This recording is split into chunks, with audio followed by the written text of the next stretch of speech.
हाँ तो दोस्तों बैठ जाइए, हल्ला नहीं करिए, बैठ जाइए। अब जो बैठ गए हैं वो तो शांत हो जाइए। हमारे ऑनलाइन दोस्त प्रेजेंट हो गए हैं, विकास कुमार, गुलशन कुमार, राहुल केसरी। थोड़ा फाउंड को बड़ा कीजिए। बहुत लोग देखते हैं एक क्लास करके निकल जाता है। अभी आ रहे थे तो दो को हम पहचान गए, बैग लेके जा रहा था।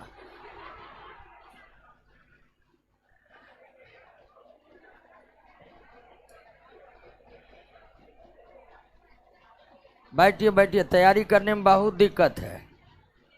कभी कभी ऐसा भी लगेगा कि दरोगा की तैयारी बेकार शुरू किए, बहुत गलत काम कर लिए, ऐसा भी फीलिंग आ जाता है।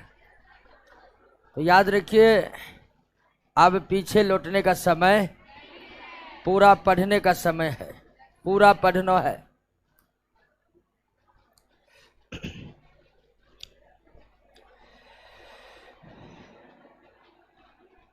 आने दीजिए, गेट खाली करिए।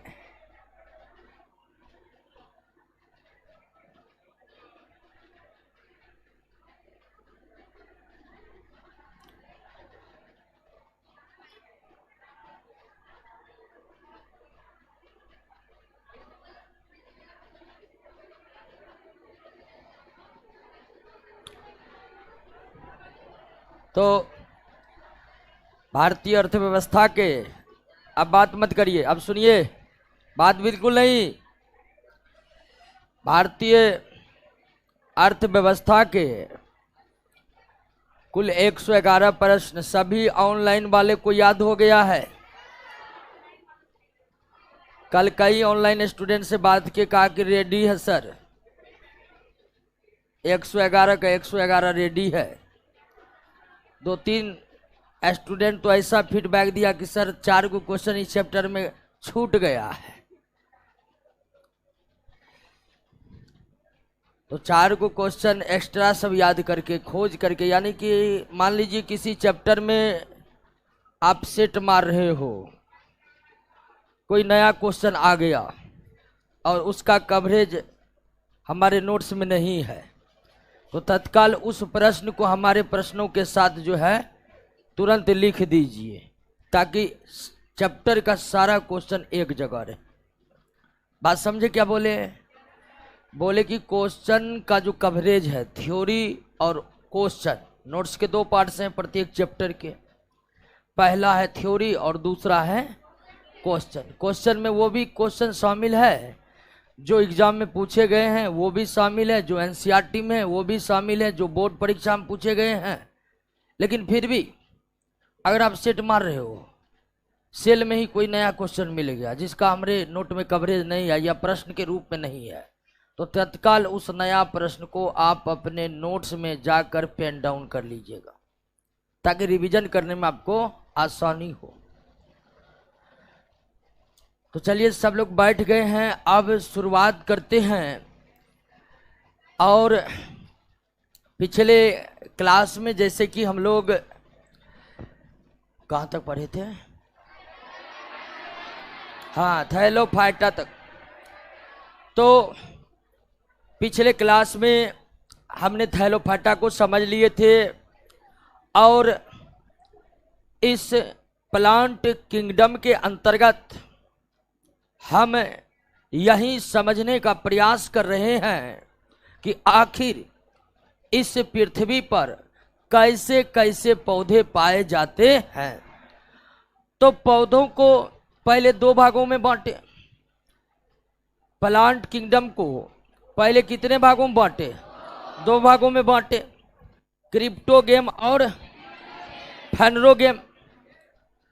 क्रिप्टोगेम को फिर 3 भाग में बांटे और फेनरोगेम को, और कुल मिलाकर 3 और 2 वो जो 5 है, वो है 5 फाइलम। प्लांट किंगडम के 2 सब किंगडम, क्रिप्टोगेम, फेनरोगेम्स, और दोनों सब किंगडम के 3 फाइलम 3 2 5 फाइलम, दोनों सब किंगडम के टोटल 5 फाइलम।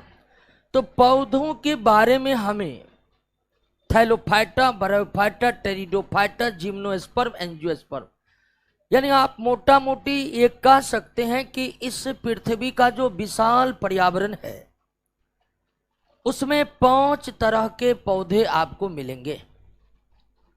और पहला जो फाइलम था वो थैलोफाइटा का था, और थैलोफाइटा आप समझ चुके हैं, थैलोफाइटा सबसे कम विकसित पौधों का फाइलम है। पृथ्वी पर सबसे कम विकसित पौधा थैलोफाइटा है। पृथ्वी पर थैलोफाइटा इतना कम विकसित है कि उसमें जड़ भी नहीं था, तना भी नहीं था, पत्ती भी नहीं था, बाकी चीज तो छोड़िए। थैलोफाइटा लैंगिक जनन भी नहीं करते हैं, वो अलैंगिक जनन करते हैं प्रायः सामान्य तौर पर। हालांकि थैलोफाइटा प्रतिकूल परिस्थितियों में जाकर लैंगिक जनन करता है, लेकिन अनुकूल परिस्थितियों में सामान्यतया थैलोफाइटा में अलैंगिक जनन ही हो रहा था, बीजाणु जनन के माध्यम से। अब आपके सामने प्रश्न आ जाएगा कि शैवाल में प्रजनन किस विधि से होता है? तो शैवाल में प्रजनन किस विधि से होता है? तो बीजाणु जनन विधि से, या अलैंगिक जनन होता है, और अलैंगिक जनन के अंतर्गत बीजाणु जनन होता है।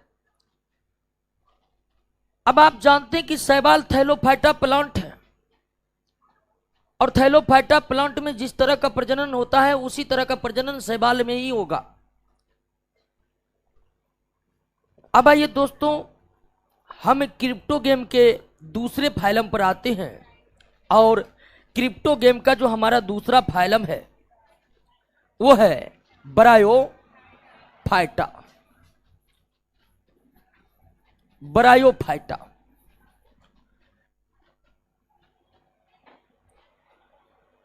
अब ब्रायोफाइटा चूंकि क्रिप्टोगेम है इसलिए दो बात तो क्लियर है। एक बात क्लियर यह है कि इसमें भी फूल नहीं होगा और इसमें भी बीज नहीं होगा, क्योंकि यह भी क्या है? क्रिप्टोगेम है। ब्रायोफाइटा भी क्या है? क्रिप्टोगेम है। तो इतनी बात तो क्लियर हो ही गया है कि ब्रायोफाइटा में फूल नहीं होंगे और बीज नहीं होंगे। ब्रायोफाइटा फाइलम का किसी भी पौधा में फूल नहीं होंगे, बीज नहीं होंगे। अब यह जो फाइलम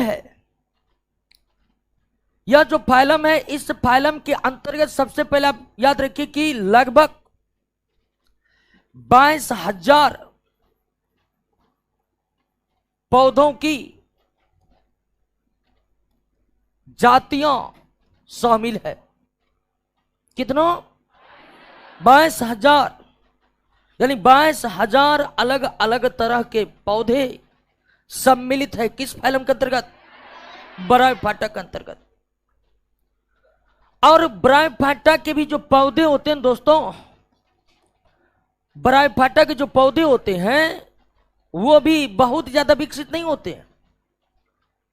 ब्रायोफाइटा के अधिकांश पौधे जो होते हैं वो थाइलस के समान ही होते हैं।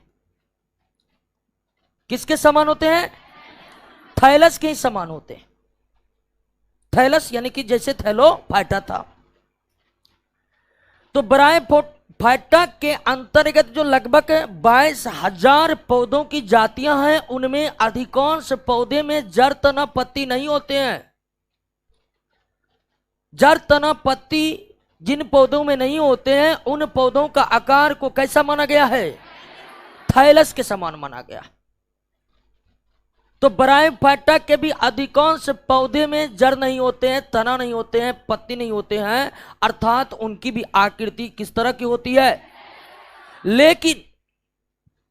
लेकिन कुछ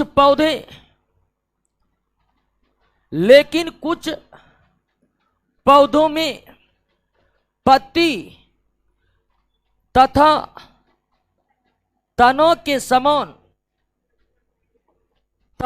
समान संरचना पाई जाती है। यानी अधिकांश पौधे ब्रायोफाइटा के कैसे होते हैं? थाइलस की तरह ही होते हैं, अर्थात उसमें जड़, तना, पत्ती कुछ भी लेकिन कुछ पौधे ब्रायोफाइटा के ऐसे हैं, कुछ पौधे ब्रायोफाइटा के ऐसे हैं, कुछ पौधे ब्रायोफाइटा के ऐसे हैं जिनमें पत्ती और तना के तरह की संरचना पाई जाती है। अब यहां पर ध्यान दीजिए कि एक बात, कि हम यहां नहीं लिखे हैं कि कुछ पौधों में पत्ती तथा तना पाए जाते हैं, हम यह बात नहीं बोल रहे हैं। हम आपको बोल रहे हैं कि कुछ पौधों में पत्ती, ब्रायोफाइटा के कुछ पौधों में पत्ती तथा तना समान संरचना पाई जाती है। अब यह पत्ती और तना समान संरचना जो होते हैं ना, ये वास्तविक नहीं होते हैं। यानी ये जो पत्ती है, तना है, सिर्फ उसके समान ये संरचना है, वास्तविक पत्ती और तना नहीं है। और वास्तविक क्यों नहीं है, तो एक बात और समझिए कि ब्रायोफाइटा का जो पौधा होता है, ब्रायोफाइटा का जो पौधा होता है, उसमें जाइलम तथा फ्लोएम उत्तक का अभाव होता है। जाइलम फ्लोएम उत्तक का क्या होता है? अभाव होता है। जब यह दोनों उत्तक है ही नहीं, तो इसका मतलब है कि ये पत्ती और तना वास्तविक नहीं है। पत्ती और तना वो वास्तविक तब होगा जब वो वास्तविक काम भी करेंगे। तो चूंकि ये पत्ती और तना है, लेकिन इनमें इन उत्तकों के अभाव के कारण हम उन्हें वास्तविक तना पत्ती नहीं कहते हैं।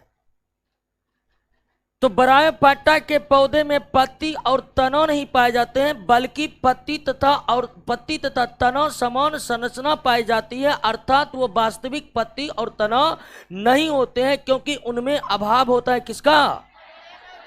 उसमें अभाव होता है किसका? जाइलम और फ्लोएम का। अब अगली विशेषता याद रखिए कि ब्रायोफाइटा का और बहुत ही महत्वपूर्ण लक्षण ये ब्रायोफाइटा के पौधे का, कि ब्रायोफाइटा का जो पौधा होता है उसमें जड़ का अभाव होता है, जड़ का अभाव होता है। तना और पत्ती जैसी संरचना पाई जाती है कुछ ब्रायोफाइटा के पौधे में, लेकिन फिर भी उनमें किसका अभाव होता है? जड़ का अभाव होता है। तना और पत्ती जैसी संरचना होती है, लेकिन जड़ का अभाव होता है। लेकिन ब्रायोफाइटा के पौधे में जड़ का अभाव होता है, लेकिन जड़ के स्थान पर, जड़ के स्थान पर मूलांग पाए जाते हैं। क्या पाए जाते हैं? मूलांग पाए जाते हैं। मूलांग को मूलाभास भी कहा जाता है, मूलाभास भी कहा जाता है, मूलांग को मूलाभास कहा जाता है। अंग्रेजी में से कहते हैं राइजियोड कहते हैं। क्या कहते हैं? राइजियोड कहते हैं।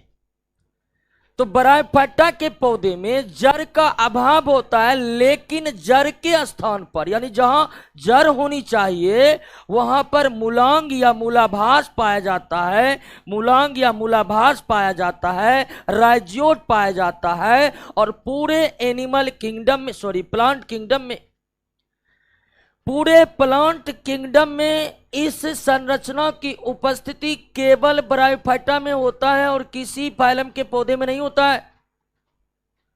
अगर किसी पौधे में मूलाभास की उपस्थिति है, राइजियोड पाया जाता है, तो 100% वो पौधा किस फाइलम का होगा?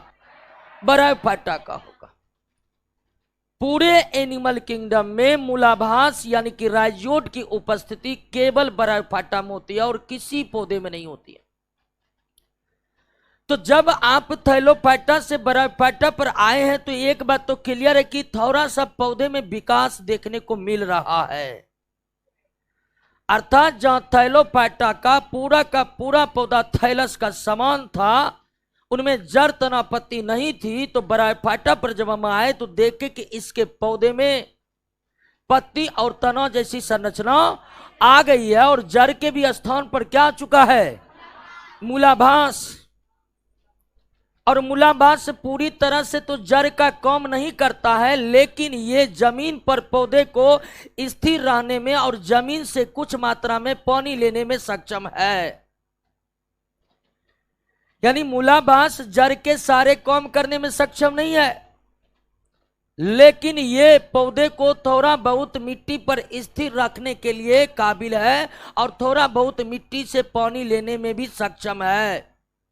यानी मूलाभास ब्रायोफाइटा के पौधे को दो तरह से मदद कर देते हैं। जमीन से पानी लेने में सहायता कर देते हैं और जमीन पर खड़े रहने में भी सहायता कर देते हैं। अब जब इतनी बात आप समझ गए तो आप अंदाज लगा लिए होंगे कि ब्रायोफाइटा में जब जड़ के तरह काम करने वाली कोई संरचना आ गई है तो अब इसका मतलब है कि यह पौधा जल से निकलकर स्थल पर भी रहने के लायक हो गया है। थैलोफाइटा का सारा पौधा जल में था या जल से बाहर था तो वहीं था जहां जल लगा रहता था, लेकिन इसमें जड़ के समान एक संरचना आ गई है। लेकिन अगर फिर भी अगर देखें कि ब्रायोफाइटा का जो वास स्थान कहां है तो वास स्थान में अधिकांश पौधे क्या हैं? जलीय, या जिनमें मूलांग होता है वो भूमि पर तो उगते हैं, लेकिन कैसे? नम एवं छायादार, नम एवं छायादार भूमि पर उगते हैं। नम तथा छायादार भूमि पर उगते हैं। तेज धूप में उगने की क्षमता इसमें नहीं है।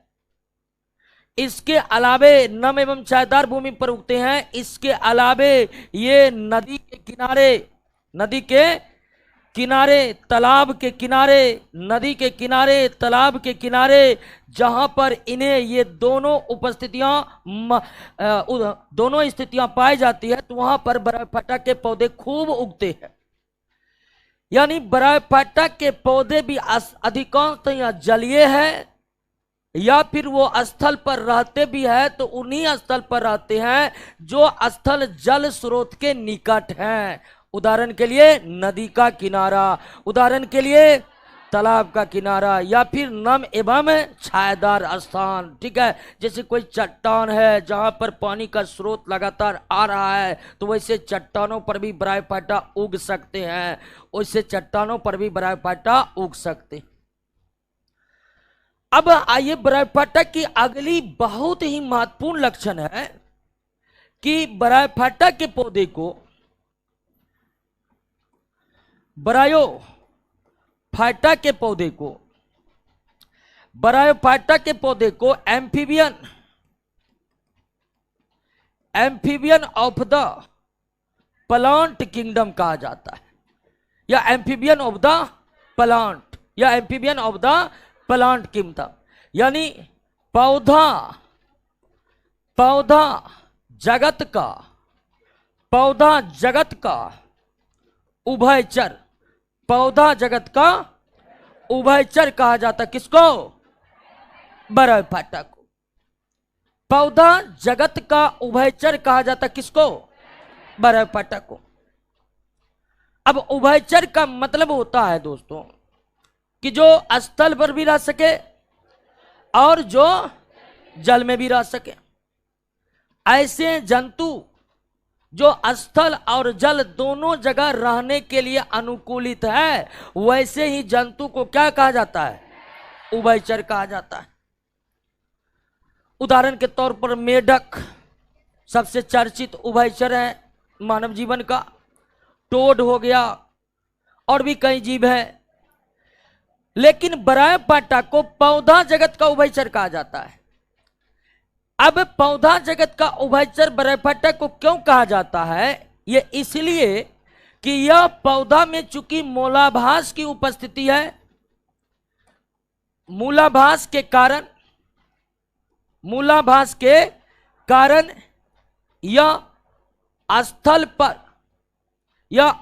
पर रहने में सक्षम है। मूलाभास के उपस्थिति के कारण ब्रायोफाइटा के कुछ पौधे, सभी पौधे में मूलाभास भी नहीं होते हैं, क्योंकि आपको शुरुआत में बताया कि अधिकांश पौधे ब्रायोफाइटा के भी थैलस के समान ही है। लेकिन जिन पौधे में मूलाभास पाए जाते हैं वो तो कुछ हद तक स्थल पर रहने योग्य हो गया है, तो मूलाभास के कारण या स्थल पर रहने में सक्षम है। लेकिन निषेचन हेतु निषेचन हेतु इसे जल की आवश्यकता होती है। निषेचन हेतु इसे जल की आवश्यकता होती है। यानी जो लक्षण मेढक में है, सेम टू सेम लक्षण किस में है? मेढक भी स्थल पर रह सकते हैं, लेकिन प्रजनन के दौरान जो निषेचन की प्रक्रिया होती है मेढक में, वो केवल जल में ही हो सकता है। मेढक के अंडों, मेढक का निषेचन, फर्टिलाइजेशन स्थल पर नहीं हो सकता। वही ब्रायोफाइटा का है, ये तो स्थल पर रहते हैं, लेकिन प्रजनन इसका जल के बिना संभव नहीं है। इसीलिए प्राय उन्हीं स्थलों पर रहते हैं जो स्थल जल स्रोत के निकट है।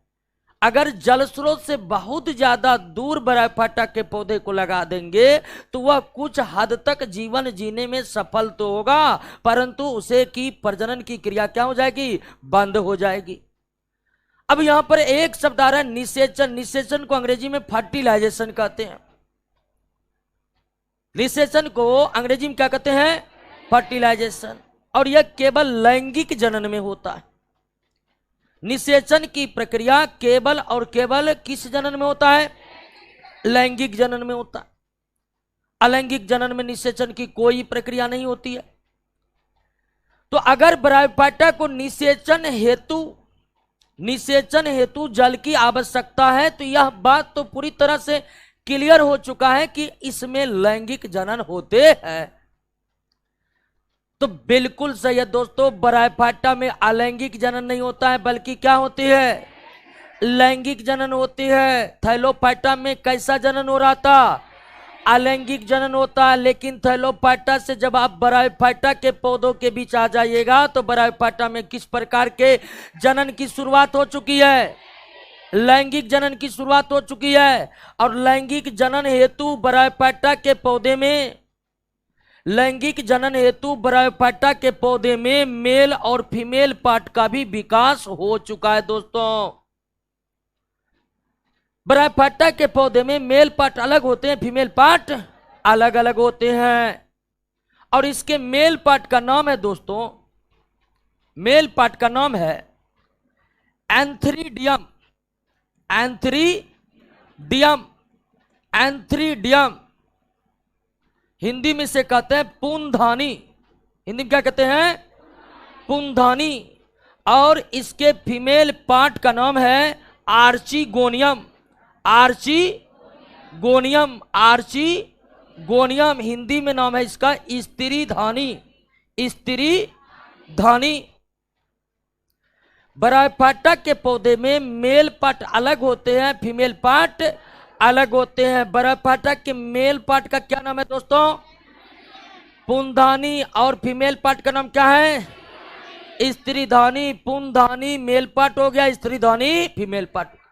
अब ये दोनों मेल और फीमेल पार्ट लैंगिक जनन कराने के योग्य है। अब यह दोनों मेल पार्ट एक ही पौधे पर भी हो सकता है और अलग अलग पौधे पर भी हो सकता है। यानी एक ही पौधे के एक भाग में पूंधानी है तो उसी पौधे के दूसरे भाग में क्या है? स्त्रीधानी है। या हो सकता है कि एक पौधा में केवल पूंधानी है, उसके बगल के दूसरे पौधा में क्या है? स्त्रीधानी है। वैसे जितना भी पौधे होते हैं वो बायसेक्सुअल होते हैं। क्या होते हैं? बायसेक्सुअल होते हैं। यानी एक ही पौधा में मेल पार्ट भी रहता है, उसी पौधा में फीमेल पार्ट भी रहता है। जैसे जंतु में जंतु जो है अधिकतर वो यूनिसेक्सुअल है, एक लिंगी है। मेल बॉडी अलग होते हैं, फीमेल बॉडी।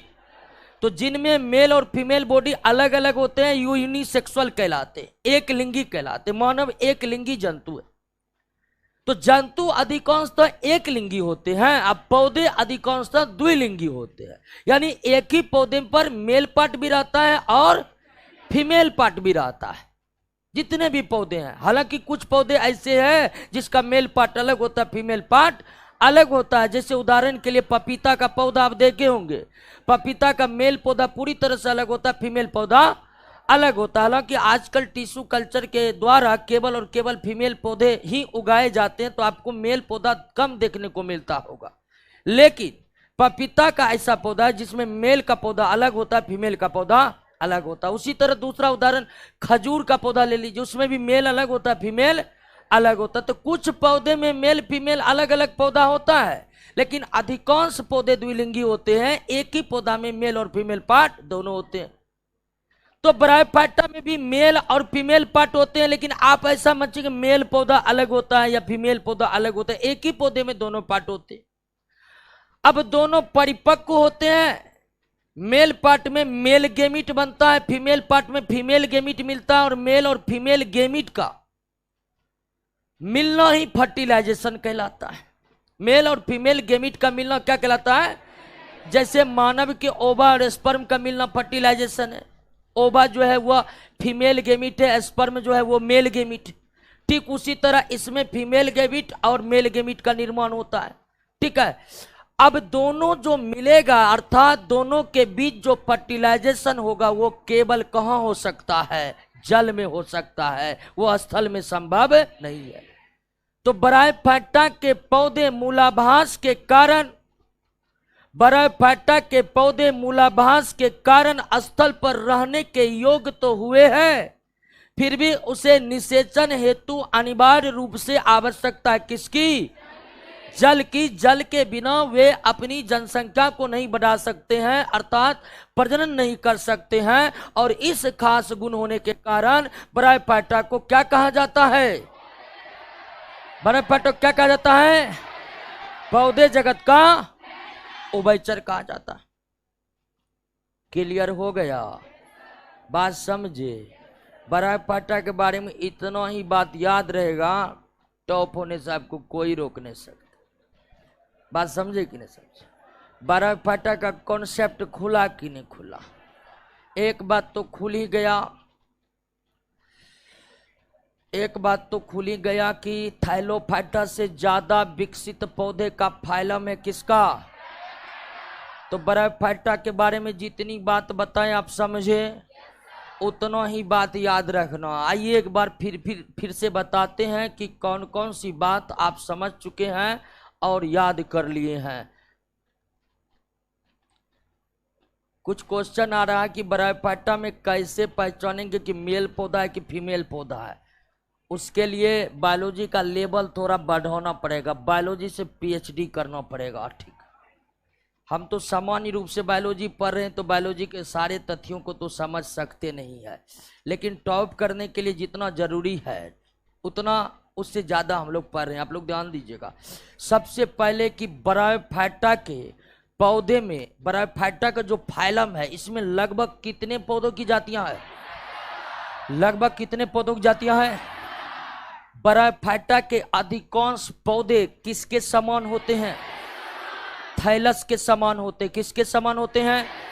थाइलस के समान होने का मतलब क्या है? हाँ सही बोले। अगर हम बोल रहे हैं किसी पौधा का कि यह पौधा थाइलस के समान है, तो इसका मतलब है कि उस पौधा में जड़, तना, पत्ती कुछ भी। तो ब्रायोफाइटा के अधिकांश पौधे थाइलोफाइटा के तरह ही होते हैं, लेकिन ब्रायोफाइटा के कुछ पौधों में पत्ती और तना जैसी संरचना पाई जाती है। ब्रायोफाइटा के कुछ पौधों में पत्ती तथा तना जैसी संरचना पाई जाती है, लेकिन फिर भी ब्रायोफाइटा में किसका अभाव है? ब्रायोफाइटा के पौधों में जाइलम और फ्लोएम का क्या है? अभाव है। जाइलम और फ्लोएम का क्या है? अभाव है। अब ध्यान दीजिए दोस्तों कि ब्रायोफाइटा के पौधे में ब्रायोफाइटा के पौधे में तना तथा पत्ती जैसी संरचना पाई जाती है, लेकिन वो वास्तविक नहीं होते। यानी जिस तरह आम के पत्ते होते हैं, आम के तना होते हैं, अमरूद के पत्ते तना होते हैं, उस तरह के तना और पत्ती नहीं है इनकी। बात समझ गए ना? यानी उनमें इस तरह की संरचना में भी जाइलम और फ्लोएम का क्या है? और थाइलोफाइटा में तो कुछ भी था ही नहीं, जड़, तना, पत्ती था ही नहीं, तो जाइलम फ्लोएम भी नहीं था। तो आगे हम जैसे जैसे बढ़ेंगे तो देखेंगे कि किसमें कौन से वे पौधे हैं जिसमें पहली बार जाइलम फ्लोएम का विकास हुआ है। तो इसमें जाइलम और फ्लोएम नहीं है, यानी थाइलोफाइटा में भी जाइलम फ्लोएम नहीं और ब्रायोफाइटा में भी जाइलम फ्लोएम नहीं। तो इसमें पत्ती तथा तना जैसी संरचना कुछ पौधों में पाई जाती है। अब इस पौधे में जड़ नहीं होते हैं, लेकिन जड़ के स्थान पर क्या होते हैं? इसमें जड़ नहीं होते, जड़ के स्थान पर क्या होते हैं? मूलाभास होते हैं। और मूलाभास की उपस्थिति केवल और केवल किस फाइलम में है? ब्रायोफाइटा में है। और यह मूलाभास ब्रायोफाइटा के कुछ पौधे को स्थल पर रहने के योग्य बना दिया है, क्योंकि मूलाभास पौधे को स्थिर रहने में भी मदद करते हैं भूमि पर, और भूमि से जल लेने में भी सक्षम है।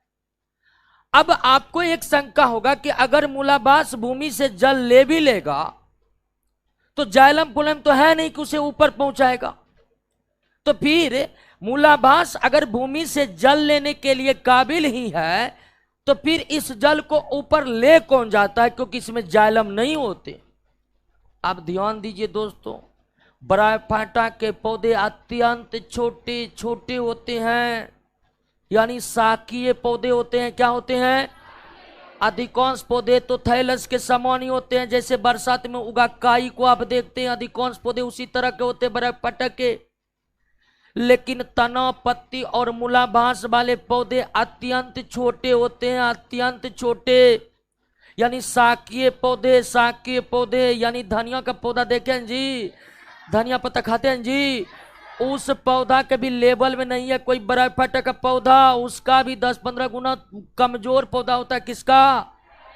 तो मूलाभास के द्वारा जो जल लिया होता है वो जल विसरण विधि के द्वारा ऑस्मोसिस प्रोसेस के द्वारा ही ऊपर चले जाते हैं। और चूंकि दूरी बहुत कम होती है, पौधे ज्यादा बड़े होते नहीं है, इसलिए बहुत ज्यादा जाइलम की इन्हें जरूरत भी, जितना जल ग्रहण करते हैं वो परासरण विधि के द्वारा ही पौधे के अन्य भागों में चले जाते हैं। पौधा अत्यंत छोटा होता, अत्यंत छोटा होता है। आप नदी किनारे, तालाब के किनारे कभी यात्रा किए होंगे तो वहां जरूर देखे होंगे अत्यंत छोटे छोटे पौधे, अत्यंत छोटे छोटे पौधे। वो छोटे छोटे पौधे जो आप देख रहे होंगे, निश्चित ही वह किस फाइलम का होगा? ब्रायोफाइटा होगा। निश्चित ही किस फाइलम का होगा? क्लियर हो गया? तो ब्रायोफाइटा के पौधे में जड़ नहीं पाए जाते हैं, लेकिन जड़ के स्थान पर क्या पाए जाते हैं? मूलाभास पाए जाते हैं। ब्रायोफाइटा के पौधे अधिकांशतः क्या हैं? जलीय हैं, लेकिन वे मूलाभास के कारण स्थल पर उग सकते हैं। तो ब्रायोफाइटा के पौधे स्थल पर उग सकते हैं, लेकिन किस प्रकार के स्थल पर? नम और छायादार स्थानों पर उगते हैं। प्रायः कहां, किस तरह के स्थल पर? ब्रायोफाइटा के पौधे का सबसे मेन लक्षण कि इसे पौधा जगत का क्या कहा जाता है?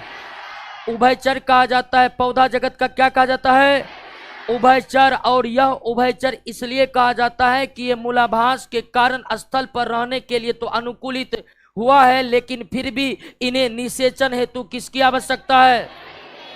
अर्थात जल के बगैर ना तो थैलोफाइटा का प्रजनन होगा और ना ही ब्रायोफाइटा का होगा। बात समझे कि नहीं समझे? यानी थैलोफाइटा तो अलैंगिक जनन करता है, लेकिन इन्हें लैंगिक जनन करने हेतु भी जल की आवश्यकता है। अब चूंकि थैलोफाइटा अलैंगिक जनन कर रहा था, लेकिन ब्रायोफाइटा में अलैंगिक जनन नहीं होते हैं। समान और अनुकूल परिस्थितियों में भी ब्रायोफाइटा के पौधे लैंगिक जनन करते हैं, और ब्रायोफाइटा के पौधे में लैंगिक जनन करने हेतु जनन अंगों का विकास भी हो चुका है। ब्रायोफाइटा के दोनों जनन अंग, यानी मेल पार्ट का नाम है पुंधानी और फीमेल पार्ट का नाम है, जब ये परिपक्व होते हैं तो इसी के भीतर गेमिट बनते हैं। मेल गेमिट बनते हैं, फीमेल गेमिट बनते हैं, और मेल गेमिट अपने जगह पर रहते हैं, यानी फीमेल गेमिट जो बनते हैं स्त्री दानी में, वह उसी में बंद रहते हैं, जबकि मेल गेमिट को पुंधानी से निकलकर जल में तैरकर आर्चिगोनियम यानी स्त्री दानी तक पहुंचना पड़ता है। यानी ब्रायोफाइटा के फीमेल गेमिट जो होते हैं वो गतिशील नहीं होते हैं, जबकि मेल गेमिट क्या होते हैं? गतिशील होते हैं। वो जल में गति कर सकते हैं। मेल गेमिट जल में क्या कर सकते हैं? गति कर सकते हैं। क्लियर हुआ दोस्तों? अब ब्रायोफाइटा के अंतर्गत आने वाले मुख्य पौधा कौन है, उसका नाम याद रखना बहुत जरूरी है। और जितने भी मुख्य पौधे हैं जो आपके एनसीईआरटी के बुक में एग्जाम्पल के तौर पर दिए गए हैं, वो सब आपके नोट पर हैं। पहले उन पौधों को नाम पढ़िए, पौधों का नाम पढ़िए, और फिर मन ही मन विचार कीजिए कि ये सारे पौधे ब्रायोफाइटा के ही हैं।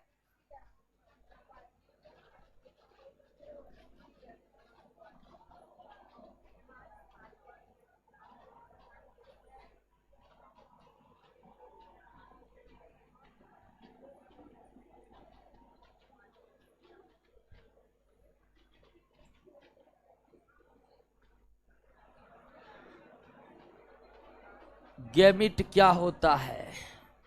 गैमिट कोशिका होता है। प्रजनन में भाग लेने वाली कोशिका को गैमिट कहते हैं।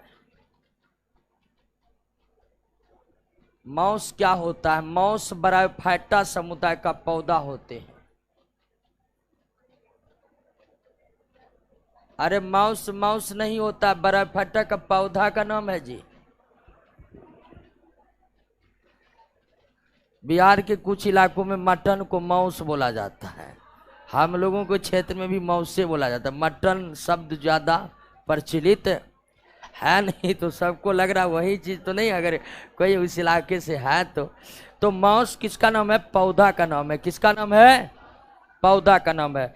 माउस होगा, मर्केंसिया होगा। क्या होगा? मर्केंसिया होगा।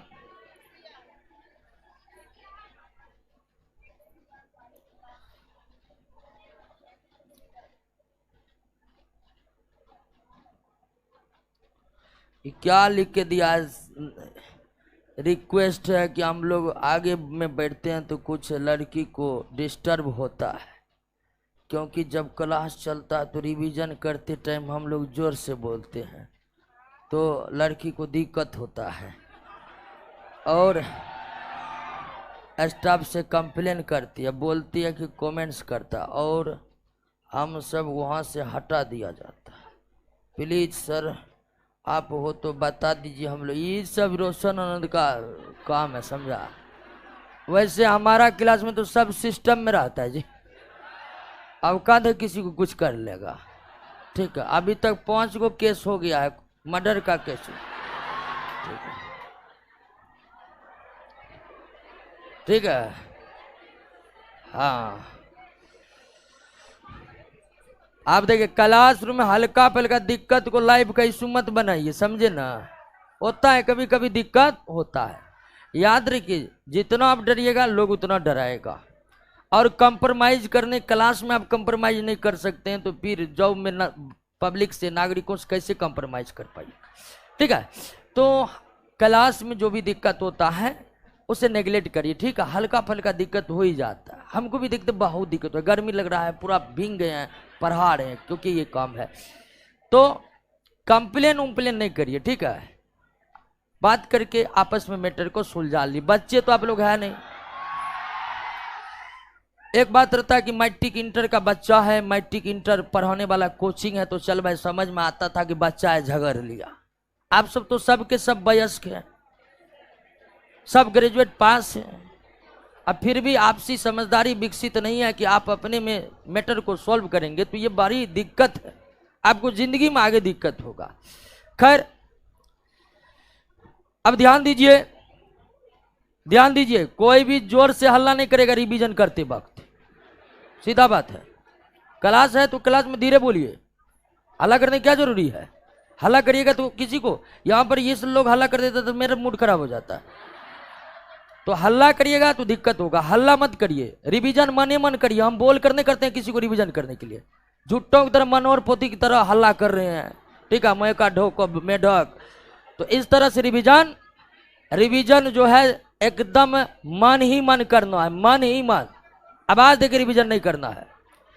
चलिए दोस्तों, अब हम बात करते हैं। देखिए एक क्वेश्चन आ रहा है, बहुत अच्छा क्वेश्चन है। डक, डक जो है ब्रायोफाइटा है, डक मतलब बत्तख। अब बत्तख तो जंतु ना जी, पौधों की बात कर रहे हैं, तो डक को हम किस में लाएंगे? तो पौधे का नाम याद हुआ? माउस, रिक्सिया, मर्केंसिया, एंथोरिसस, ठीक है?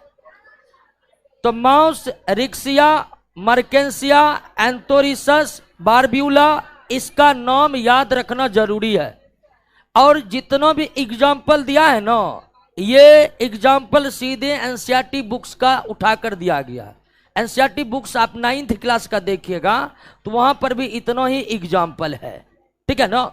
तो इसलिए इतना एग्जाम्पल है, और इतना पौधा का याद रखना जरूरी है कि ये ब्रायोफाइटा में है। माउस ब्रायोफाइटा समूह का पौधा है। माउस के भी कई प्रजाति, जैसे एस्फेगनम माउस, एक क्वेश्चन आ रहा है एस्फेगनम माउस क्या है? स्फेग्नम मॉस एक जलीय पौधा है, एक जलीय पौधा है। स्फेग्नम मॉस एक जलीय पौधा है और थैलस समान इसकी आकृति होती है। तो मॉस, लिबरबट, रिक्सिया, मर्केंसिया, एंथोरिसस, बारब्यूला, ये सभी के सभी पौधे किस फाइलम के पौधे हैं? ब्रायोफाइटा के पौधे हैं। और ब्रायोफाइटा के पौधे हैं तो इसमें ब्रायोफाइटा के हर लक्षण पाए जाते हैं। जैसे कभी कभी क्वेश्चन आपसे पूछ देगा कि निम्नलिखित में किसे पादप वर्ग का उभयचर कहा जाता है, तो वहां ऑप्शन ब्रायोफाइटा नहीं देगा, ब्रायोफाइटा का कोई पौधा दे देगा, मॉस दे देगा, ठीक है, रिक्सिया दे देगा, मर्केंसिया दे देगा, एंथोरिसस दे देगा, बारब्यूला दे देगा। बात समझे कि नहीं समझे? तो ब्रायोफाइटा के जो भी लक्षण पढ़े कि ब्रायोफाइटा के अधिकांश पौधे जलीय हैं, ब्रायोफाइटा में लैंगिक जनन होता है, ब्रायोफाइटा के मेल पार्ट को पुंधानी कहते हैं, वो सारा लक्षण ब्रायोफाइटा के सारे पौधे में पाए जाते हैं। क्लियर? अब आइए दोस्तों, हम ब्रायोफाइटा के पौधे के आर्थिक महत्व, ध्यान दीजिए इधर, ब्रायोफाइटा के पौधे के आर्थिक महत्व को समझने की कोशिश करते हैं। थैलोफाइटा से काफी ज्यादा आर्थिक महत्व था। थैलोफाइटा सब्जी के तौर पर इस्तेमाल हुआ था। थैलोफाइटा प्रोटीन के स्रोत के तौर पर इस्तेमाल हुआ था। थैलोफाइटा में प्रोटीन की मात्रा इतनी थी, यानी थैलोफाइटा के पौधे, शैवाल की हम बात कर रहे हैं, थैलोफाइटा के पौधे शैवालों में प्रोटीन की इतनी अधिकता थी कि उन्हें सुपर फूड की संज्ञा दी जाती है। कई थैलोफाइटा के पौधे को सब्जी के तरफ चाइना और जापान के लोग खाते हैं। अंतरिक्ष यात्री अंतरिक्ष में भी शैवालों को उगाकर ले जाते हैं और वहां ये प्रोटीन की आपूर्ति को पूरा करते हैं। तो थैलोफाइटा के काफी व्यापक आर्थिक महत्व थे।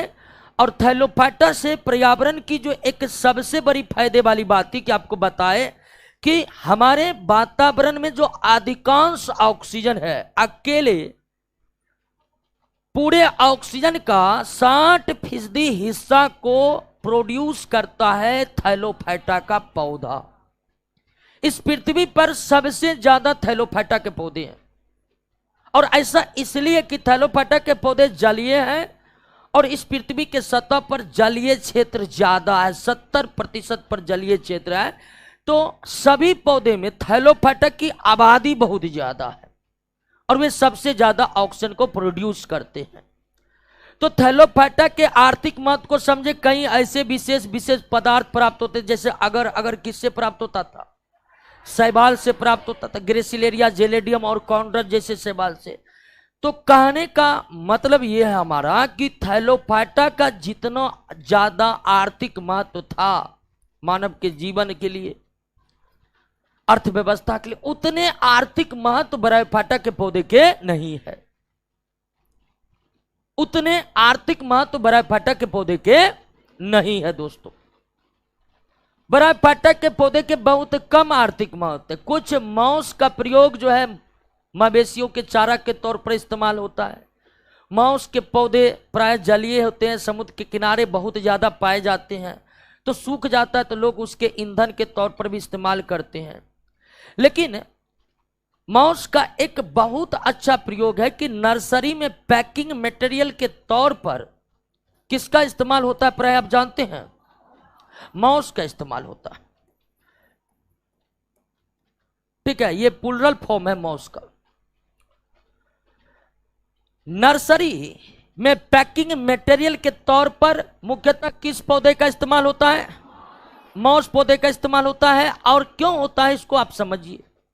मांस ब्रायोफाइटा का एक ऐसा पौधा है, मांस ब्रायोफाइटा का एक ऐसा पौधा है जिनमें इतनी क्षमता है कि ये अपने आयतन का 2000 गुना ज्यादा आयतन जल अवशोषित करके अपने में संचित रख सकता है। यानी जल को अवशोषित करके उसे लंबे समय तक संचित करने की क्षमता है किस पौधे में? ब्रायोफाइटा के पौधे मांस में। अपने आयतन का 2000 गुना ज्यादा ये जल को अवशोषित करने की क्षमता रखता है और उन्हें लंबे समय तक संचित करने की भी क्षमता रखता है। इसी खास गुण होने के कारण मांस का इस्तेमाल नर्सरी में पैकिंग मटेरियल के तौर पर इस्तेमाल किया जाता है। जैसे मान लीजिए गुजरात का कोई नर्सरी है और गुजरात के नर्सरी से पौधा बिहार के समस्तीपुर में मंगाना है, तो पौधे को कुरियर से मंगाएंगे तो बीच में 5-7 दिन, 10 दिन, 15 दिन का समय लग सकता है। अब उस बीच में पौधा को लगातार जल की आपूर्ति होते रहना आवश्यक है ताकि प्रकाश संश्लेषण करके वो जीवित बना रहे। तो मान लीजिए लंबे एक नर्सरी से दूसरे डिलीवरी चैनल तक पौधे को अगर भेजना है तो सबसे पहले मौस में पानी को क्या कर लिया जाता है, अवशोषित करा लिया जाता है, और फिर पौधे के जड़े को इसी मौस के अंदर क्या कर दिया जाता है, पैक कर दिया जाता है। और जितने लंबे समय तक पौधा जर्नी करते रहता है, जब तक उन्हें जल की आवश्यकता है, वो जल की आपूर्ति कौन देते रहता है, पौधे को। तो नर्सरी में पैकिंग मटेरियल के तौर पर किस ब्रायोफाइटा के पौधे का इस्तेमाल किया जाता है, मॉस का। और इसकी जो अद्भुत क्षमता है, आप देखे कि नहीं देखे, इसकी क्षमता है कि अपने आयतन का 2000 गुना ज्यादा जल को अवशोषित कर सकता है और उसे अपने में संचित भी रख सकता है। क्लियर बात समझ गए। और विशेष कोई इसके आर्थिक महत्व नहीं है। सूख जाते हैं इनके पौधे, जलावन कम आते हैं, कुछ पौधे को मवेशियां खाते हैं, और एक विशेष फायदा जो मॉस का था ये आपको हम बता ही दिए। लेकिन अगर पर्यावरण में ब्रायोफाइटा का पर्यावरण में क्या भूमिका है, तो ब्रायोफाइटा का सबसे बड़ी भूमिका है कि ब्रायोफाइटा पर्यावरण में पादप अनुक्रमण का कार्य करते हैं। बहुत ही महत्वपूर्ण कार्य पर्यावरण का, और वो कार्य है क्या, पादप अनुक्रमण। इसको अंग्रेजी में कहते हैं प्लांट सक्सेशन। ठीक है, प्लांट सक्सेशन, प्लांट सक्सेशन यानी कि पादप अनुक्रमण, पादप अनुक्रमण, पादप अनुक्रमण, प्लांट सक्सेशन, प्लांट सक्सेशन। अब यह प्लांट सक्सेशन या पादप अनुक्रमण क्या है, इसको आप समझ लीजिए। देखिए, सबसे पहले बंजर जमीन पर छोटे पौधे उगते हैं, फिर कुछ समय के बाद मध्यम आकार के पौधे उगते हैं, और फिर बड़े वृक्ष उगना शुरू करते हैं। किसी बंजर स्थान पर जब जंगल विकसित होता है प्राकृतिक तौर पर, मानवीय हस्तक्षेप के द्वारा नहीं, किसी भी स्थान पर कुछ भी नहीं है, वहां प्राकृतिक तरीके से जो जंगल उगेगा, मानव तो डायरेक्ट वृक्ष भी लगाकर जंगल उगा सकता है, लेकिन प्राकृतिक तरीके से जो कहीं पर जंगल उगता है तो उसका प्रारंभ में कैसे कैसे पौधे उगते हैं, छोटे छोटे पौधे उगते हैं। प्राकृतिक तौर पर जब कहीं पर बंजर भूमि पर जंगल बनना चालू होता है तो सबसे प्रथम छोटे छोटे पौधे उगेंगे जिसका जीवन अवधि बहुत छोटा होगा, उगेंगे मरेंगे, उगेंगे मरेंगे, फिर यह क्रम लंबे समय तक चलते रहेगा, और फिर छोटे छोटे पौधे तो उगेंगे ही उगेंगे, उसके साथ साथ क्या उगने लगेंगे, मध्यम आकार के पौधे उगने लगेंगे। लंबे समय तक मध्यम आकार के पौधे उगते रहेंगे, मरते रहेंगे, उगते रहेंगे, और धीरे धीरे बड़े बड़े वृक्ष उगना प्रारंभ करेंगे, और फिर घना जंगल का स्वरूप ले लेगा। और इस प्रक्रिया में, यह प्रक्रिया कोई एक दिन या एक साल का नहीं है, यह प्रक्रिया 100 साल में जाकर 50 साल तक पूरी हो सकती है, हो सकता है 2 साल का भी समय लग सके। जितने भी प्राकृतिक जंगल है, अमेजन के जंगल है, या जितने भी नेशनल पार्क है उसके जंगल है, वो जो आप भयानक रूप से विशाल जंगल देखते हैं, तो क्या वो अचानक विकसित हो गया है? नहीं, बहुत धीरे धीरे विकसित हुआ है। हजारों साल में ऐसा विकास आप देख पा रहे हैं। लेकिन जब कुछ नहीं था तब इसी तरह से उसका विकास हुआ होगा। और ये जो विकास का क्रम है इसे क्या कहते हैं? पादप अनुक्रमण कहते हैं। पादप अनुक्रमण कहते हैं। ब्रायोफाइटा के पौधे सबसे महत्वपूर्ण भूमिका निभाते हैं पादप अनुक्रमण में। क्यों? तो ब्रायोफाइटा के पौधे पादप अनुक्रमण के अग्रगामी होते हैं, पादप अनुक्रमण के अग्रगामी होते हैं, पादप अनुक्रमण के अग्रगामी होते हैं। अग्रगामी मतलब सबसे पहले आने वाला, अग्रगामी मतलब क्या, सबसे पहले आने वाला। यानी इस छोटे पौधे के रूप में, छोटे छोटे नन्हे नन्हे पौधे के रूप में सबसे पहले कौन उगेगा, ब्रायोफाइटा उगेगा और माहौल बनाएगा, तब जाकर ये सब पहुंचने लगेगा। तो किसी भी पर्यावरण में, किसी भी नहीं, पर्यावरण में ब्रायोफाइटा का सबसे बड़ा महत्व यह है दोस्तों कि वे पादप अनुक्रमण के क्या हैं, अग्रगामी है। अगर किसी बंजर स्थान पर जंगल का विकास होना जरूरी है, जंगल का विकास हो रहा होगा, तो उसमें सबसे पहले ब्रायोफाइटा के पौधे उगेंगे और उगकर वहां के मिट्टी को अनुकूल बनाएंगे। किसके लिए, मध्यम आकार के लिए और बड़े आकार के वृक्षों के लिए। जब मिट्टी अनुकूल बनाएगा, अगर ब्रायोफाइटा के पौधे पृथ्वी पर नहीं होता तो ये हमारी पृथ्वी इतनी हरी भरी नहीं होती दोस्तों, क्योंकि किसी भी बंजर स्थान पर पहले तो थैलोफाइटा आते हैं, लेकिन वो तो जलीय है, जल नहीं है तो वो स्थल पर आ नहीं सकता है। लेकिन इसमें क्षमता है कि जल से निकलकर जल के बगल में आ सकता है और उग सकता है। तो जल के बगल के स्थल के भूमि पर छोटे पौधे उगते हैं और धीरे धीरे मिट्टी को अनुकूल बनाते हैं और फिर बड़े और फिर बड़े बड़े वृक्षों का उगना प्रारंभ होता है और एक विशाल जंगल का निर्माण होता है। क्लियर बात समझ गए, कोई दिक्कत नहीं ना। तो ब्रायोफाइटा में बस इतना ही याद रखना है दोस्तों, पादप अनुक्रमण के अग्रगामी कौन होते हैं, ब्रायोफाइटा होते हैं। क्लियर हो गया। अब पौधा में याद रखना है माउस, रिक्सिया, मर्केंसिया, बारब्यूला, एंथोरिसस, लिवरबट, और क्या याद रखना है, लिवरबट। इसे रोज एक सप्ताह पढ़ना है कि ये ब्रायोफाइटा के पौधे हैं। थैलोफाइटा में ज्यादा पौधा आपको याद रखना नहीं है। शैवाल थैलोफाइटा है, लाइकेन थैलोफाइटा, शैवाल थैलोफाइटा है, लाइकेन थैलोफाइटा। ब्रायोफाइटा में कुछ 5-6 नाम आपके पास है। क्लियर हो गया।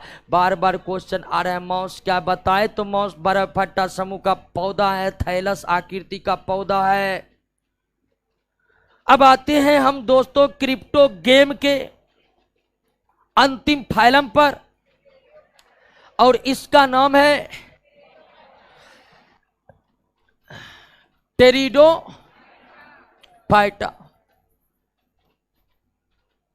टेरिडोफाइटा,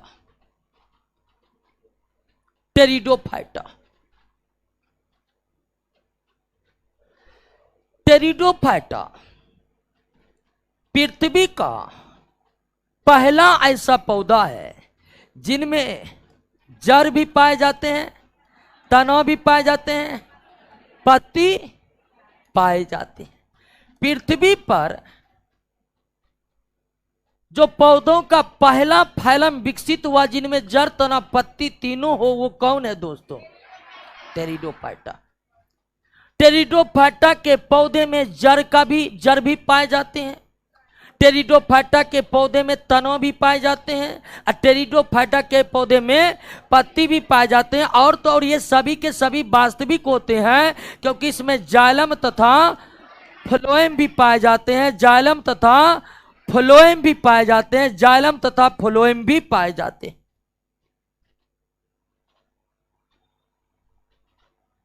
तो ये सभी के सभी वास्तविक है। तो किन पौधों में पहली बार जड़, तना, पत्ती तीनों का विकास हुआ, टेरिडोफाइटा में। टेरिडोफाइटा में किस पौधे में पहली बार जाइलम और फ्लोएम उत्तकों का विकास हुआ, टेरिडोफाइटा में। और जाइलम और फ्लोएम उत्तक को सम्मिलित रूप से भास्कुलर बंडल कहते हैं। क्या कहते हैं, इसीलिए टेरिडोफाइटा को एक और नाम से जाना जाता है दोस्तों, वो है vascular cryptogam. Vascular cryptogam, vascular किसके कारण, तो जाइलम और फ्लोएम होने के कारण। टेरिडोफाइटा को अन्य किस नाम से जाना जाता है, भास्कुलर क्रिप्टोगेम्स के नाम से जाना जाता है, क्योंकि क्रिप्टोगेम्स के अंतर्गत ना तो थैलोफाइटा में जाइलम फ्लोएम होते हैं, ना ही ब्रायोफाइटा में जाइलम फ्लोएम होते हैं। केवल और केवल जाइलम फ्लोएम किसमें होते हैं? टेरिडोफाइटा में जाइलम फ्लोएम किसमें होते हैं? तो टेरिडोफाइटा इस पृथ्वी का पहला ऐसा पौधा का फाइलम है जिनमें जड़, तना, पत्ती का विकास हुआ और उसमें जाइलम फ्लोएम का भी विकास हुआ, और इसी कारण इसे क्या कहा जाता है? वास्कुलर क्रिप्टोगेम्स कहा जाता है।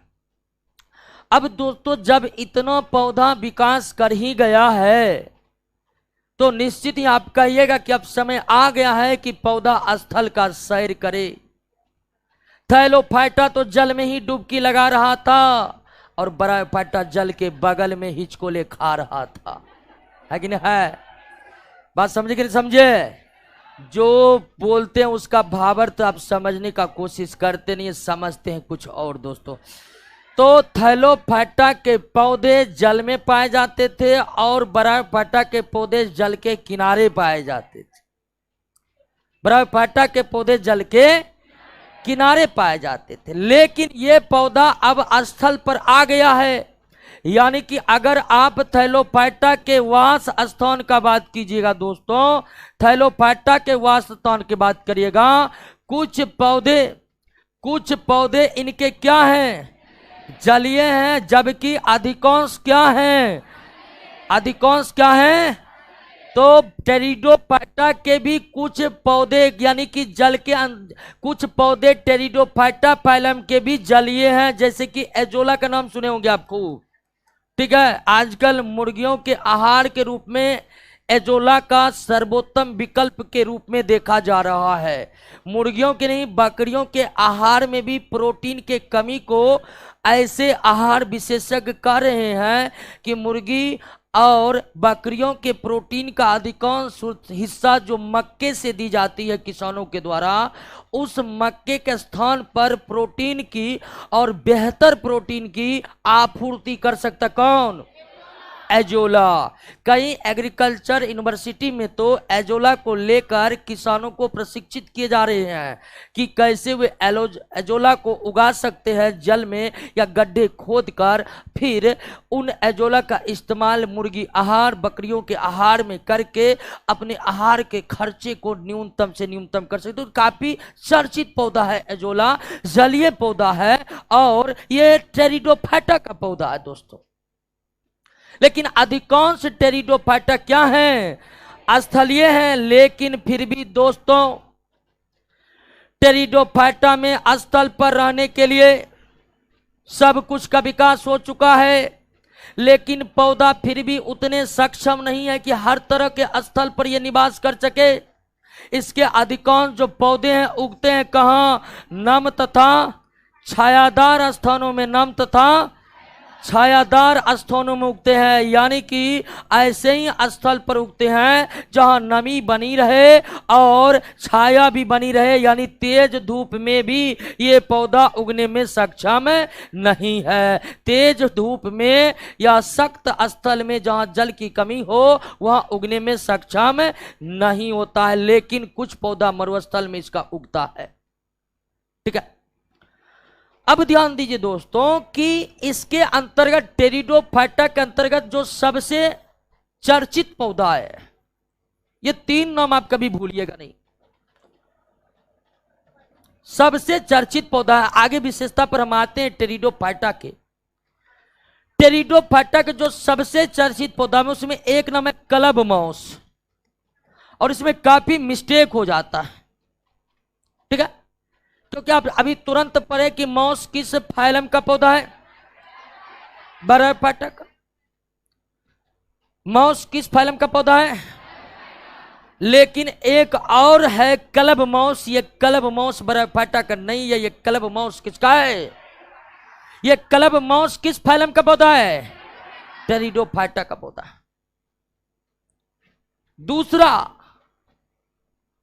दूसरा इसका चर्चित पौधा है फर्न। दूसरा किसका चर्चित पौधा है? किसी भी पौधे के नाम के अंत में, लास्ट में, बीच में फर्न लगा हो तो समझ जाइए वो कौन सा पौधा है। फर्न ऐसे पौधे कहते हैं, आप भी देखेंगे कुछ पौधे की जो पत्ती होती है दोस्तों, कुछ पौधे के जो पत्ती होते हैं कुछ इस तरह के होते हैं।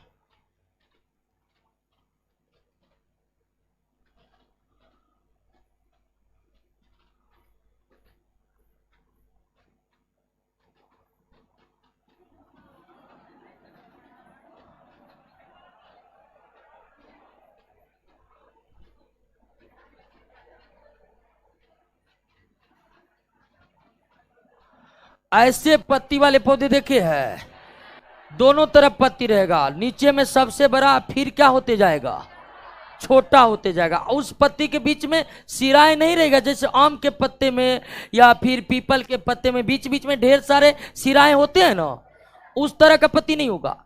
तो जिस भी पौधे में ये पत्ती है उस पौधे को क्या कहा जाता है, बड़े पत्ती होते हैं।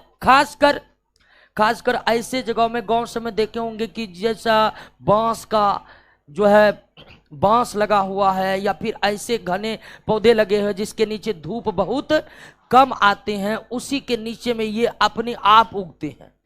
इसकी पहचान है, फर्न पौधे की सबसे बड़ी पहचान है कि पत्ता रहेगा, इस तरह का पत्ता रहेगा, नीचे में बड़ा और फिर क्या होते जाएगा, छोटा होते जाएगा। क्या होते जाएगा, छोटा होते जाएगा। क्लियर है बात, समझ गए कि नहीं समझ गए? तो इस तरह के सारे पौधे को क्या कहते हैं, फर्न कहते हैं। इस तरह के सारे पौधे को क्या कहते हैं, फर्न कहते हैं। क्लियर? आंवला में ऐसी पत्ती होता है, आंवला में फल होता है ना जी। अभी फल वाला पौधा को हम पढ़ रहे हैं, कह रहा है कि आंवला में इसी तरह का पत्ती होता, आंवला में इस तरह का पत्ती नहीं, तो हम क्या बोले, इस पत्ती में सिराएं बहुत कम होती है, सिराएं बहुत कम होती है। तो पहला चर्चित पौधा टेरिडोफाइटा का कौन हो गया, क्लब मॉस, और दूसरा कौन हो गया, और तीसरा horse tell.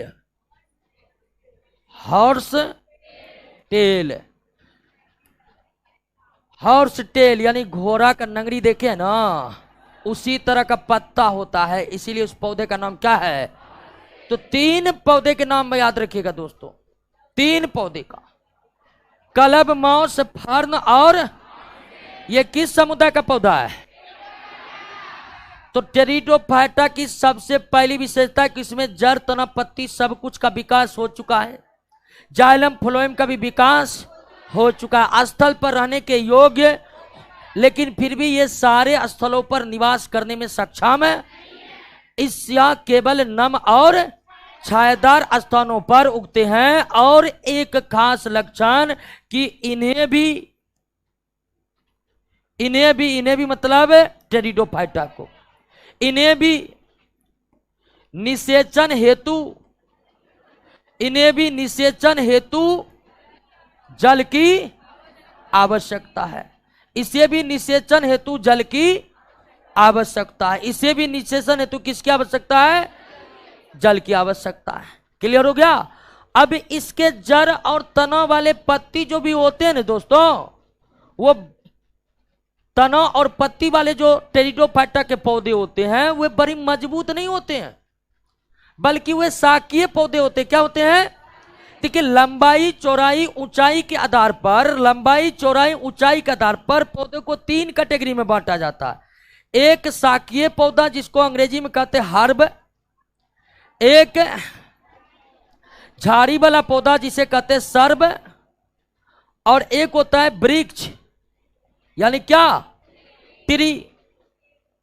Herb, SERB, tree, शाकीय पौधा, झाड़ी वाला पौधा, वृक्ष वाला पौधा। जैसे धनिया का पत्ता क्या है, मटर का पौधा क्या है, ठीक उसी तरह गुलाब का पौधा क्या है, झाड़ी वाला पौधा। आम का, पीपल का पौधा कैसा, वृक्ष। तो टेरिडोफाइटा के जो पौधे होते हैं, वृक्ष तो बिल्कुल नहीं होते हैं कोई, झाड़ी वाले पौधे की तरह मजबूत भी नहीं होते हैं। सारे के सारे पौधे किस किस्म के होते हैं, शाकीय किस्म के होते हैं। यानी कि ब्रायोफाइटा का जो था पत्ती और तना वाला पौधा, वो तो बोले बहुत छोटे होते, उससे कुछ बड़े होते हैं टेरिडोफाइटा के पौधे। और ठीक है, एक कह रहा है कि प्रभु जी है, कारी झोंक टेरिडोफाइटा में आते हैं। बिल्कुल सही बात है, जो पौधा कर रहा है वो हम समझ रहे हैं, ठीक है।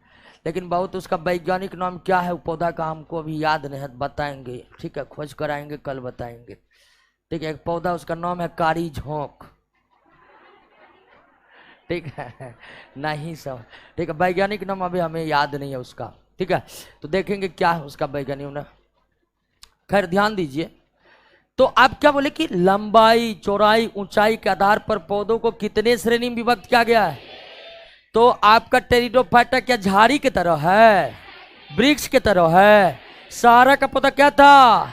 शाकीय पौधा। और ध्यान दीजिएगा, जितने भी हम गमले में ऐसे पौधे लगाते हैं जिनमें कभी फूल नहीं खिलता है, सब पौधा टेरिडो, ध्यान रखिएगा, जिसमें फूल कभी खिलता वो सब के सब क्या है?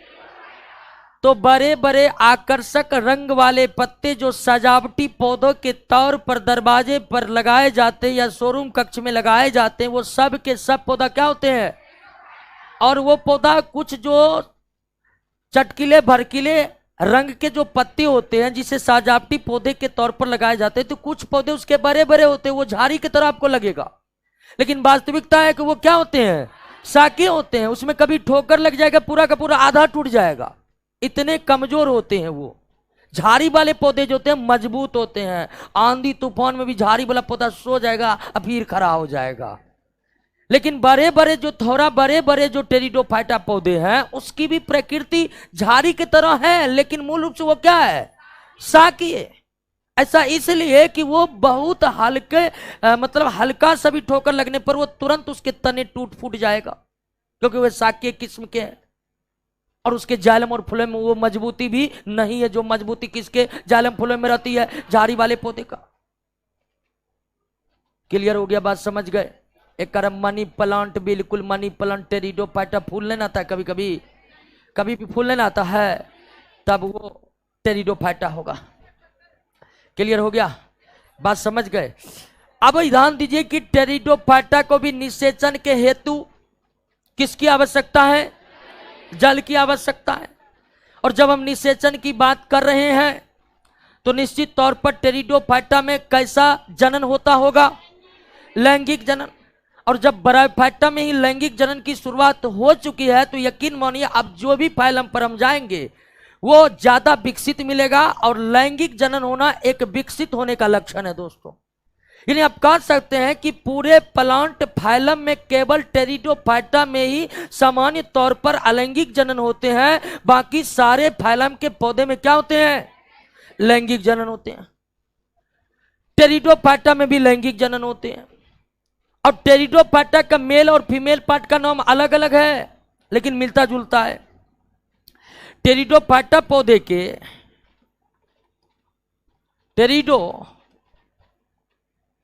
टेरिडोफाइटा के जो पौधे हैं उसके मेल पार्ट का नाम है एंथ्रीडिया।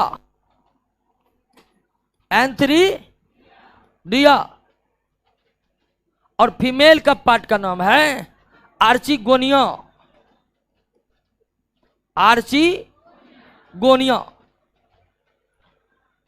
ध्यान रखिएगा, ब्रायोफाइटा के मेल पार्ट का नाम एंथ्रीडियम था और टेरिडोफाइट का नाम एंथ्रीडिया, यानी उसमें ईएम लगा था IUM, इसमें इया लगा है IA। नाम बहुत बहुत समान है कि ना है? यही है दोस्तों, यहीं पर दिमाग जो है डिस्टर्ब हो जाता है कि असली नाम क्या है। लेकिन दोस्तों डिस्टर्ब उसका होगा जो जानता नहीं है, जो ठीक से रिवाइज करता नहीं है। आपका कभी डिस्टर्ब नहीं होगा, आप समझ चुके हैं। Antheridia, pteridophyta, archegonia, pteridophyta, antheridium,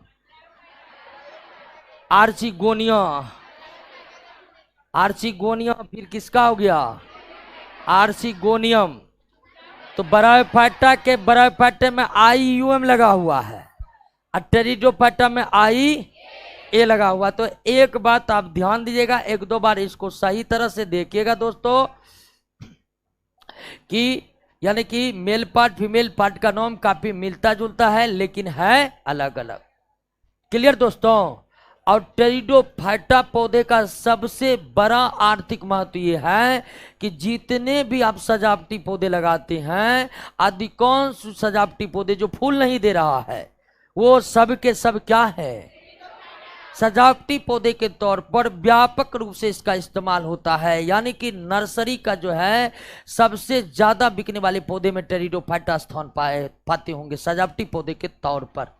तो नर्सरियों में सजावटी पौधे के तौर पर बिकने वाले पौधे जिसमें कभी फूल नहीं खिलते हैं, 99% वो पौधे क्या होते हैं, टेरिडोफाइटा होते हैं। और टेरिडोफाइटा के कुछ और आर्थिक महत्व हैं, और टेरिडोफाइटा के जो आर्थिक महत्व हैं उसको आप पढ़ लीजिए, क्योंकि फैक्ट है, उसको सिर्फ रटना ही है, उसमें कोई समझने वाली बात नहीं है। एजोला के बारे में कुछ बताइए। एजोला का पौधा टेरिडोफाइटा पौधा है। एजोला जलीय पौधा है। एजोला प्रोटीन से भरपूर पौधा है। एग्रीकल्चर सेक्टर में एग्रीकल्चर सेक्टर में एजोला को मुर्गी और बकरियों के प्रोटीन आहार के रूप में देखा जा रहा है, और कई एग्रीकल्चर यूनिवर्सिटी इसका इस्तेमाल कर रहा है। इसके लिए वो लगातार प्रैक्टिकल कर रहे हैं। छुआ पुआ का पौधा किस में आते हैं, नहीं, छुई मुई का पौधा एंजियोस्पर्म पौधा है। कैसा पौधा है? कुछ लोग बांस का पौधा कर रहे हैं। बांस का पौधा तो अभी तक बहुत मजबूत है दोस्तों। बांस का पौधा तो अभी तक जो आप पौधा पढ़े हैं सब में शाकीय पौधा है। कैसा पौधा है? अभी झाड़ी वाला पौधा का भी जमाना नहीं आया है, और वृक्ष तो अभी तक हमें मिला ही नहीं है, याद रखिएगा।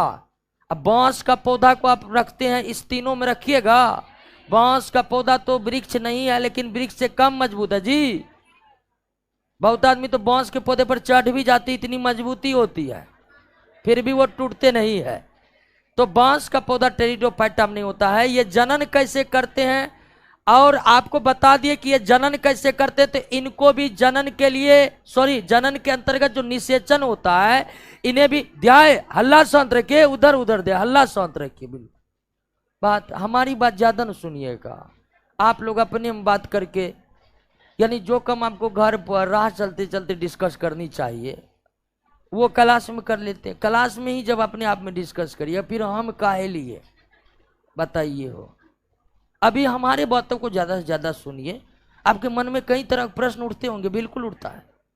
एक तैयारी करने वाले छात्रों के मन में प्रश्न ही प्रश्न उठते रहते हैं, और उन सारे प्रश्न का समाधान तो हम कर नहीं सकते, तो आपस में बातचीत करके आप लोग करते हैं। तो क्लास में इस सिस्टम को मत रखिए कि क्लास में डिस्कस करने लगे किसी मुद्दे को लेकर। क्लियर बात समझ गए? तो टेरिडोफाइटा पौधे में कौन कौन पौधा आर्थिक महत्व के हैं वो पढ़ लिए। अब ध्यान दीजिए दोस्तों, इसमें भी निषेचन के लिए जल की क्या है आवश्यकता। जल की क्या है? जल के बिना इसमें भी रिप्रोडक्शन नहीं हो सकते हैं। जल के बिना भी इसमें रिप्रोडक्शन नहीं हो सकते हैं। लेकिन दोस्तों एक बात यहां पर आइएगा, लैंगिक जनन के लिए तो टेरिडोफाइटा की जल की आवश्यकता है ही, लेकिन टेरिडोफाइटा के कुछ पौधे में अलैंगिक जनन होता है। टेरिडोफाइटा के कुछ पौधे में अलैंगिक जनन होता है, लेकिन किस विधि से? कायिक जनन होता है। कायिक जनन को वेजिटेटिव रिप्रोडक्शन कहते हैं। क्या कहते हैं? वेजिटेटिव रिप्रोडक्शन कहते हैं। कायिक जनन को क्या कहते हैं? टेरिडोफाइटा के पौधे में लैंगिक जनन होता है, लेकिन कुछ पौधे में अलैंगिक जनन की क्षमता होती है। किस रूप में? और इस प्रकार का जनन पौधे में होना विकसित होने का ही लक्षण है। बात समझे कि नहीं समझे? तो टेरिडोफाइटा में लैंगिक जनन होते हैं, उनमें जनन अंग के लिए नर और मादा भाग का निर्माण भी हो चुका है, लेकिन उन्हें भी निषेचन के लिए ब्रायोफाइटा की तरह जल की आवश्यकता है। लेकिन जो कुछ पौधे ऐसे हैं टेरिडोफाइटा का जिसमें जड़ तनापत्ति पूरी तरह से विकसित है, हालांकि टेरिडोफाइटा तो सब में जड़ तनापत्ति होगा, तो इस पौधे में टेरिडोफाइटा पौधे में एक सुविधा है क्या करने की, लेकिन अलैंगिक जनन किस रूप में करने की? अब कायिक जनन क्या है, इसको थोड़ा सा आप समझ लीजिए। कायिक जनन क्या है? पौधे के जड़ से, तनों से, पत्ती से नए पौधे का विकास होना क्या कहलाता है? कायिक जनन कहलाता है। गुलाब के पौधे में फूल होते हैं और वो फूलों के माध्यम से लैंगिक जनन करते हैं, लेकिन गुलाब के पौधे में एक क्षमता है कि तनों से भी नए गुलाब के पौधे उत्पन्न हो सकते। तो जब पौधे के किसी भाग से पौधे का विकास हो सकता है तो इस प्रकार के जनन को क्या कहते हैं? और चूंकि इस प्रकार के जनन में मेल और फीमेल पार्ट हिस्सा नहीं लिया है तो यह कायिक जनन क्या कहलाता है? तो कायिक जनन अलैंगिक जनन है, लेकिन यह विकसित पौधे का ही लक्षण है। पौधे के जड़ से नया पौधा बन जाना क्या है? कायिक जनन। जैसे बांस में हो गया, केला में हो गया, जड़ से ही नया पौधा बन जाता है।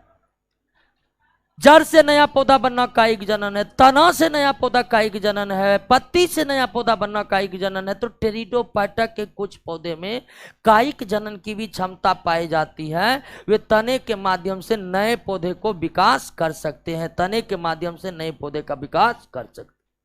क्लियर हो गया? अब ध्यान दीजिए दोस्तों कि टेरिडोफाइटा के काफी 3 महत्वपूर्ण पौधा जो था वो आपको शुरू में बता दी, इसको याद रखिएगा। एक कलब माउस था, एक हॉर्स टेल था और एक फर्न था। कलब माउस, फर्न और horsetail. Club moss, fern तथा हॉर्स टेल, ये तो आप याद रखिएगा। टेरिडोफाइटा का काफी चर्चित पौधा। एक और चर्चित पौधा का याद रखिएगा, ओफियोग्लोसम। ओफियोग्लोसम, ओफियोग्लोसम, ओफियोग्लोसम पृथ्वी का ऐसा पौधा है जिसमें सबसे ज्यादा क्रोमोसोम पाए जाते हैं। अब जानते हैं कि प्रत्येक सजीव, चाहे वो जंतु हो चाहे वो पौधा हो, प्रत्येक सजीव के कोशिका के केंद्रक में गुणसूत्रों की निर्धारित संख्या पाई जाती है। जैसे मानव के कोशिका में 23 जोड़ा यानी 46। तो अब तक जितने सजीवों की खोज हमारे जीव वैज्ञानिकों ने की है, जितने सजीवों का पता अब तक हमारे जीव वैज्ञानिकों ने लगाया है, उनमें सबसे ज्यादा क्रोमोसोम होने का रिकॉर्ड किस पौधे के नाम है? ओफियोग्लोसम। और ये टेरिडोफाइट पौधे हैं। इसमें क्रोमोसोम की संख्या 630 जोड़ा यानी कि 1200। मानव के कोशिका में 23 जोड़ा यानी 46 क्रोमोसोम पाए जाते हैं। और इस ओफियोग्लोसम जो कि टेरिडोफाइट पौधे हैं, इस पौधे के कोशिका में कितने क्रोमोसोम पाए जाते हैं? कितना? 1260। इससे अधिक क्रोमोसोम अब तक ना तो किसी जंतु में न ही किसी पौधे में रिकॉर्ड किया गया है। क्लियर बात?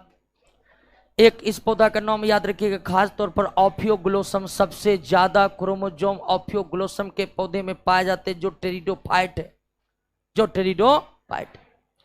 और टेरिडोफाइट का एक पौधा ऐसा है, ध्यान दीजिए, इसमें जो प्रजनन होते हैं, लैंगिक जनन के जो रूप में प्रजनन होते हैं, लैंगिक जनन के रूप में, तो मेल गेमिट बनता है, मेल गेमिट,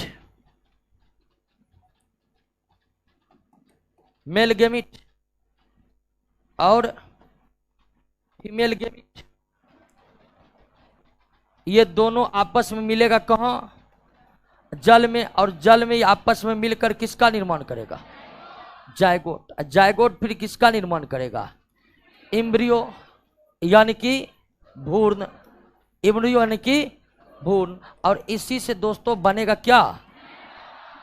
तो टेरिडोफाइटा में जो लैंगिक जनन होते हैं, तो पहले मेल पार्ट जिसको एंथ्रीडिया कहते हैं, उससे मेल गेमिट निकला, आर्चिगोनिया से फीमेल गेमिट निकला, जल में जाकर मिल गया, जल में जाकर मिल गया, जल में जाकर मिलकर के वो क्या बनाया? जायगोट। फिर क्या बनाया? अब भ्रूण में क्षमता रहता है कि वो नया पौधा को क्या कर सके? विकास कर सके। लेकिन कुछ पौधे ऐसे हैं दोस्तों, कुछ पौधे ऐसे हैं जिसमें पौधे के फीमेल गेमिट से, पौधे के फीमेल पार्ट से फीमेल गेमिट निकलता नहीं है, बल्कि जल के अंदर रहने के कारण मेल गेमिट उसी के पास आ जाता है। अब वो फीमेल गेमिट अभी पौधा में लगा हुआ ही है। मान लीजिए कुछ टेरिडोफाइट पौधे ऐसे होते हैं जो जल के आसपास उगते हैं, उसके फीमेल पार्ट से फीमेल गेमिट निकलता नहीं है बल्कि पौधे में ही लगा रहता है और वहीं पर पहुंच जाता है जल के माध्यम से कौन, और फर्टिलाइजेशन उसी समय हो जाता है जब फीमेल गेमिट फीमेल पार्ट पौधे से लगा हुआ ही है, यानी टूटकर अलग नहीं हुआ। अगर पौधे के फीमेल पार्ट टूटकर अलग नहीं हुआ है बल्कि वो जल में रहने के कारण मेल पार्ट उसी के पास आ गया है, तो ऐसी स्थिति में जो भ्रूण बनते हैं वो भ्रूण पौधे में लटके हुए पाए जाते हैं। कैसे पाए जाते हैं? लटके हुए पाए जाते हैं। और भ्रूण लटके हुए जो पाए जाते हैं तो ऐसा लगता है पौधे में बीज लटका हुआ हो, पौधे में बीज लटका हुआ। तो टेरिडोफाइटे कुछ पौधे ऐसे हैं जिसमें निषेचन के उपरांत जो भ्रूण बनते हैं वो पौधे पर लटके रहते हैं और दूर से देखने पर लगता है कि पौधे में बीज लटका हुआ हो, जिसके कारण जीव वैज्ञानिक ऐसे मानते हैं कि विकास की प्रक्रिया तो अभी रुकी हुई नहीं है। लेकिन अगर पृथ्वी पर कोई पौधा जिसमें बीज नहीं होता है और उसमें बीज होने की संभावना 1000, 2000, 5000, 1000 साल बाद अगर होगी तो वो पौधा टेरिडोफाइटा का ही होगा, क्योंकि ये स्थिति यानी भ्रूण का पौधे में लटका हुआ दिखा रहा है कि ये पौधे आने वाले वर्षों में विकास करके अपने में बीज भी विकसित कर लेगा। और वो पौधा कौन है उसका नाम भी दिया हुआ है। देखिए कौन पौधा, भूल रहे थोड़ा, वो पौधा है आपको, हाँ, हेटेरोस्पोरस। वो पौधा का नाम क्या है? हेटेरोस्पोरस पौधा का नाम है। हेटेरोस्पोरस पौधा पर ये दोस्तों घटना पाई जाती है कि उस पौधा में भ्रूण जो है पौधे पर क्या होते हैं, लटके होते हैं, जिसके कारण कहा जाता है कि हेटेरोस्पोरस पौधा में बीज पाया जाता है। लेकिन वास्तविकता है कि वो बीज नहीं है, वो क्या है, भ्रूण है। अब वो गिरेगा मिट्टी पर और नया पौधा का विकास करेगा, या जल में ही गिरेगा तो जब वो भ्रूण जल में तैरकर किनारे लगेगा तो नया पौधा का विकास करेगा। तो हमको लगता है क्रिप्टोगैम, समझ गए आप? समझ गए? कितना फाइलम थे? तीनों फाइलन का कॉन्सेप्ट क्लियर हुआ कि नहीं हुआ? क्वेश्चन बन रहा है कि नहीं बन रहा? आइए दोस्तों कल इस चैप्टर को खत्म कर देंगे कल। हल्ला मत करिए, आराम से निकलिए, पहले लड़की लोग को निकलने दीजिए। क्या हुआ? हाँ कल क्लास ले लेंगे क्योंकि चैप्टर खत्म करना है तो ले लेंगे। टेस्ट होगा कल साइंस का टेस्ट नहीं हुआ था, आज साइंस का टेस्ट रखे हैं।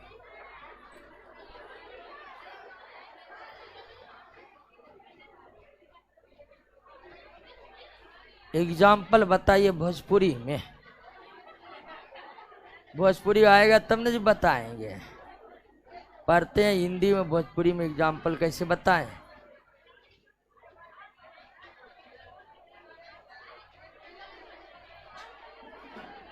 प्लांट को कट करके प्लांट जो बनाते हैं तो वो वेजिटेटिव रिप्रोडक्शन होता है। हाँ टेरिडोफाइटा में फूल तो नहीं होते हैं लेकिन नर और मादा भाग अलग अलग विकसित होते हैं, तो इसे लैंगिक जनन ही हम कहेंगे।